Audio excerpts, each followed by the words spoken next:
I've worked at a lot of the schools, almost every school I've spent some time at. My name is Alfredia Gwyn. I work at Rolando Park Elementary, and I've been with the district for 21 years.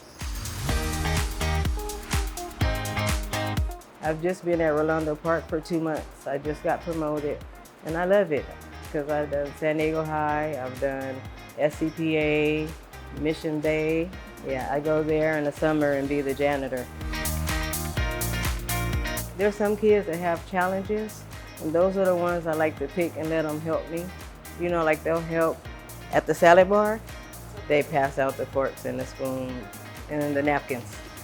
Like they'll wrap the napkins with the spoons and then pass it to the kids. So I come in, I prep the BIC and stuff the day before, so I get the BIC ready, have that ready and out by 7:30, get my paperwork and computer started for my supper. By then, the ladies are coming in to help me, and we start preparing lunch.